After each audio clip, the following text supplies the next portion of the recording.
Chapter 43. The Bridge. They spread the map out on the snow below the tree. As they unfolded it, the stiffened paper crackled and looked yellow against the frosty whiteness.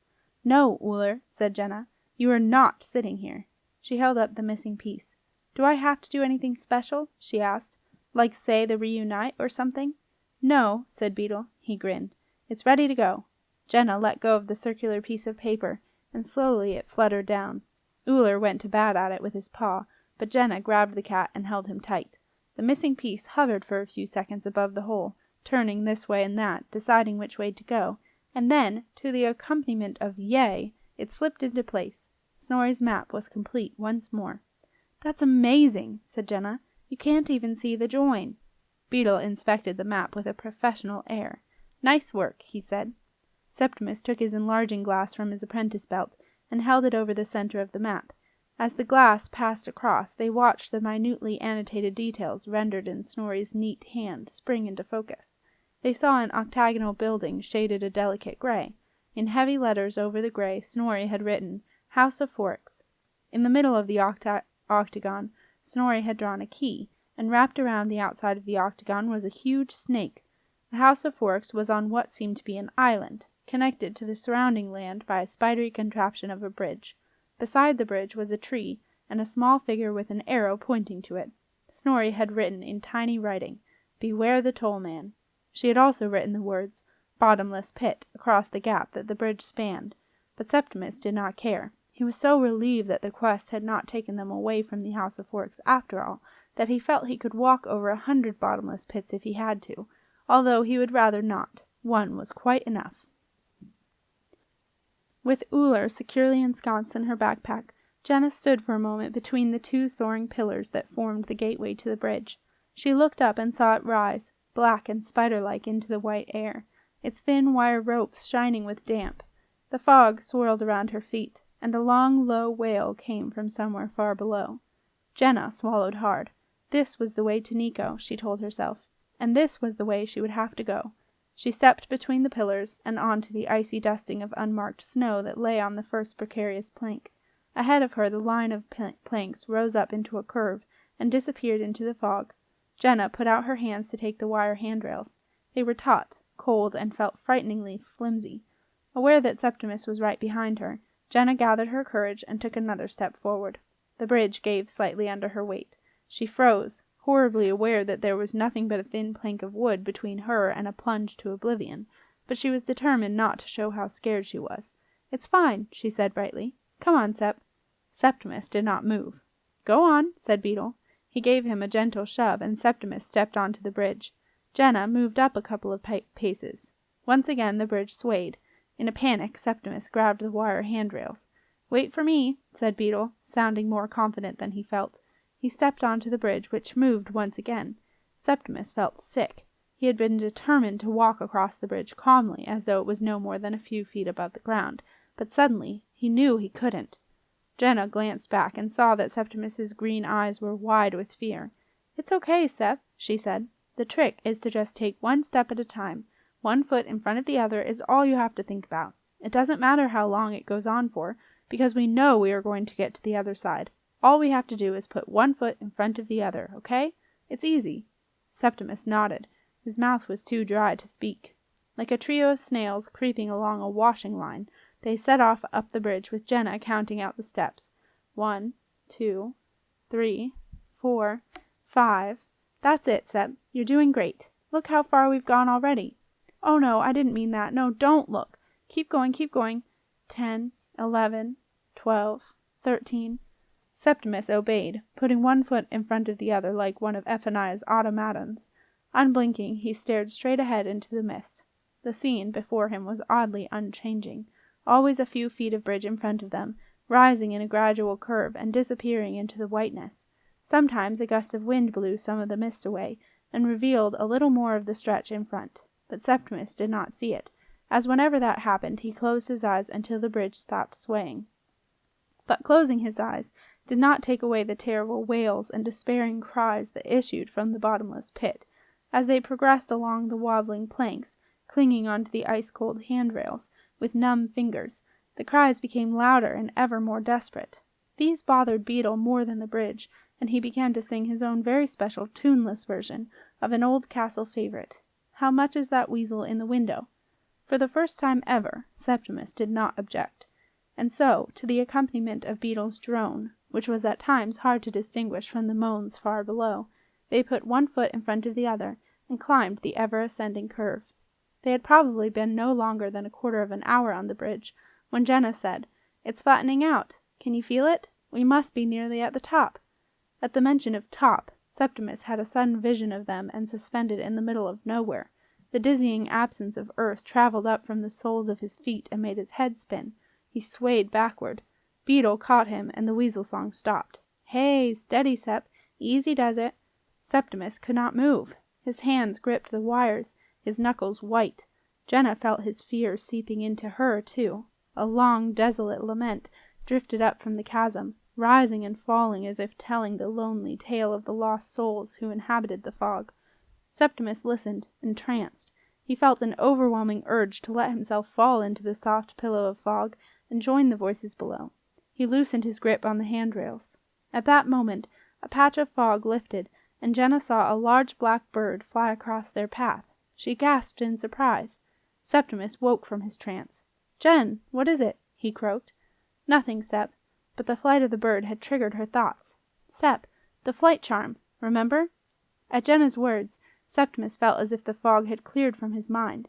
He remembered the feeling of the charm in his hand, the silver flights on the golden arrow fluttering like the wings of a tiny bird, the charm buzzing in his hand, and as he remembered, his feet began to feel lighter and less anchored to the rickety planks of the bridge. His legs no longer felt like jelly, and the keening voices from below no longer invited him to jump into the fog. To the accompaniment of a renewed burst of the weasel song behind him, Septimus took a step forward. "Come on," he said. "We'll soon be there." Septimus didn't see the end of the bridge. His head was full of the image of the flight charm and nothing else. But as Jenna and Beetle walked down the last few yards of the bridge, the gaunt shape of the House of Forks slowly materialized out of the fog. "It's massive," whispered Jenna. Beetle replaced the weasel song with a low, long whistle. With a huge feeling of relief, Jenna stepped off the bridge. As she kneeled to set Uller free from the backpack, she found her eyes drawn up to the House of Forks. It was a daunting sight. It towered above them, more of a fortress than a house, a forbidding mass of granite blocks, perched on top of a rocky escarpment. True to Snorri's drawing, it consisted of a central octagonal column, flanked by 4 octagonal towers that disappeared into the milky white sky, the tops of their crenulated battlements hidden by a low snow cloud. A few small windows broke up the smooth gray surface, but a strange swirling sheen, like oil on water, covered them. They reminded Jenna of the eyes of a blind old cat that she and her friend Bo had once adopted. Spurred on by the resumption of the 21st rendition of the weasel song, Septimus had at last reached the end of the bridge. He stepped from the final wobbly plank, and with a feeling of exhilaration, he had done it! He let go of the image of the flight charm.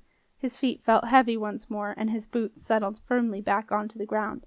Painfully, Septimus tried to uncurl his fingers, which had been clamped tight to the freezing wire handrails, but they would not move. He shoved his frozen hands into his tunic pockets, and the questing stone slipped into his right hand and nestled into his palm. "It's hot!" he gasped. "What are you talking about?" said Jenna. "It's freezing." Septimus did not reply. Gently, Jenna took Septimus by the arm and led him away from the edge of the chasm. "Come on, Sep," she said. "Let's get going." But Septimus had something to say, and he didn't know where to begin, so he took his clenched hand from his pocket and opened it. In his palm lay the questing stone. It was glowing a brilliant orangey red now, and it shone out in the white, muted surroundings like a beacon. "What's that?" asked Beetle suspiciously. "Huh," said Jenna. "It's a magical hand-warmer. You might have told us, Sep. We could have all used that." "It's not a hand-warmer," muttered Septimus. "No, it's not, is it?" said Beetle, peering down at the stone. "You kept this quiet, Sep." "Kept what quiet?" asked Jenna. "The questing stone," said Beetle. "He's got the questing stone! Sep, why didn't you say?" "Because we were looking for Nick and Snorri. That was the important thing. And, well, at first I didn't think it mattered." "You took the questing stone, and you didn't think it mattered?" Beetle was aghast. "Give me a break, Beetle. I didn't know it was the stone when I took it, did I? I wouldn't have taken it if I had. Hildegard gave it to me just before we escaped from the wizard tower. She said it was her safe charm." "Well, it's obviously not her safe charm," said Beetle snappily. "And she wasn't Hildegard," said Septimus.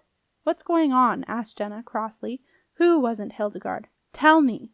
"Hildegard wasn't Hildegard," replied Beetle, a trifle unhelpfully. "Beetle," protested Jenna, fixing Beetle with a princessy stare. "Beetle's right, Jen," said Septimus, coming to Beetle's rescue. "I've been going over and over it. The moment when I took the stone. I know Marcia says never accept charms from strangers, but I didn't think Hildegard was a stranger. But she had been standing next to the questing pot, hadn't she? And I saw the thing in the pot. So when Tertius Fume started putting the tower into siege, I reckoned the thing must have gotten out of the pot and inhabited Hildegard. It was so dark and crazy anything could have happened." Jenna looked at Septimus, puzzled. "But why didn't you tell us?" she asked. "Well, when I first found out I had it, I really thought that if I got away from the castle and the questing guards, like Marcia told me, then it would be okay, and we could all go and find Nick and Snorri and forget about the quest. And then, when it turned green—" "When what turned green?" asked Jenna. "The stone. It started off blue, but then, when we were in the hut, I saw it had turned green, just like Althor said it would, and then I realized I was on the quest." "So why didn't you tell us?" Septimus took a while to answer. "I couldn't. I just couldn't. I'm sorry. We were following Snorri's map and everything seemed okay, so I thought—" Septimus ran out of words. He felt terrible, as if he had betrayed his closest friends. "But Sep, it is okay. We're still rescuing Nick, aren't we?" said Jenna. "No," snapped Beetle suddenly. "This has nothing to do with Nico now. We are with Sep, and Sep is on the quest. He has no choice.